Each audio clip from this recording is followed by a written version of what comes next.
Hello everyone, welcome or welcome back to my channel. Yes, before starting, let me give you a little context. I'm a part of a book club जहाँ पे हम हर महीने read with us करते हैं और इस महीने हम पढ़ रहे थे Rich Dad Poor Dad. But I had my exams this month जिसकी वजह से मैं ये बुक पढ़ नहीं पाई. But I had to complete the book with the book club so that I can go with next book. तो बस मैंने अपनी मैराथन कर ली और बुक ख़त्म कर ली.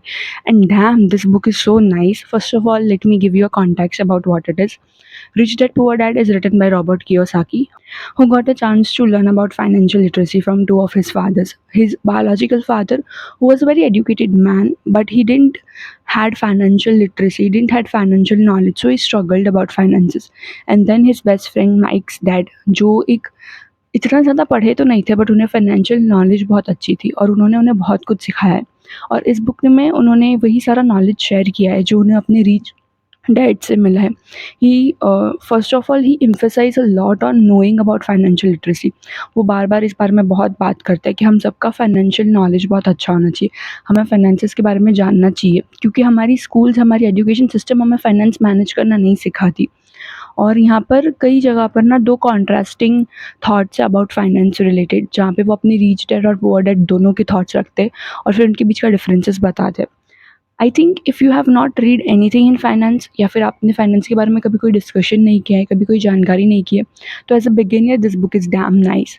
सो let me first share the 6 lessons that I learned from this book, and you should too read this book.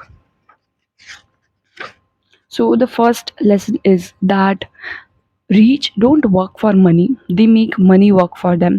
So have you heard about this thing जहाँ पे लोग बातें करते हैं कि you earn money, you put them into a place where they start working for you. For example, an author writes a book. अब जैसे Robert Kiyosaki ने ये बुक लिखी है, अभी रॉबर्ट कियोसाकी कुछ काम नहीं भी करे ना तब भी ये बुक उन्हें पैसे कमा के देगी.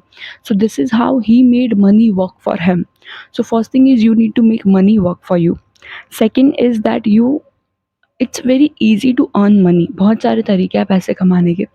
वो पैसे को अपने पास रख पाना और उसको ग्रो कर पाना इज़ लिटिल टफ. तो रॉबर्ट कियोसाकी बताते हैं कि पैसे कमाने के तरीके मत ढूंढो क्योंकि पैसे कमाना बहुत ईजी है. बहुत सारे तरीक़ों से पैसे कमाए जा सकते हैं. आपको ये सीखना है कि वो कमाए हुए पैसे अपने पास कैसे रखने हैं और कैसे उस पैसों को ग्रो करना है ताकि वो जाके और पैसे ग्रो करे.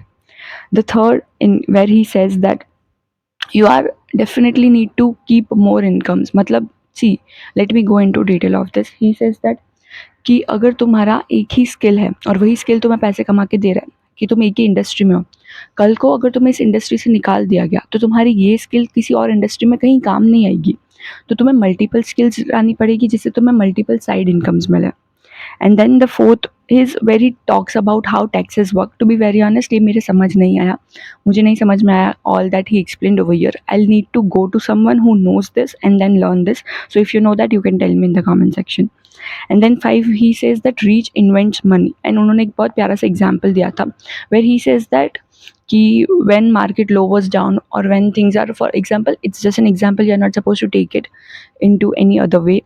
He says that कि एक बार रियल एस्टेट के दाम बहुत कम हो गए थे. He went there, he bought all that. और फिर जब उसके दाम बढ़े तो उन्होंने उन्हें हाई प्राइसेस पे सेल कर दिया और जिनसे उन्होंने बोरो किया था ना, जिनसे उन्होंने बाई किया था, उन्होंने वो प्राइस लौटा दी. अब उनके पास जो प्रॉफिट बचा that is the money they have invested. And then there is this where he says that you are suppose to be a constant learner. अगर आप फाइनेंस में हो, आप कहीं पे भी, आपको कॉन्स्टेंटली सीखते रहना पड़ता है.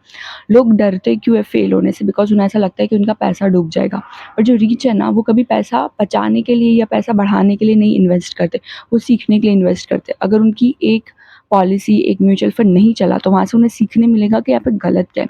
सो अगर आपको सक्सेसफुल होना है in any area, you are suppose to learn constantly. And how you learn? From reading books, from watching videos, from articles. So for Rich Dad Poor Dad, that's it. I think you all should read this book. If you get a chance to read this, please read this. And with this, me Suzanne signs off.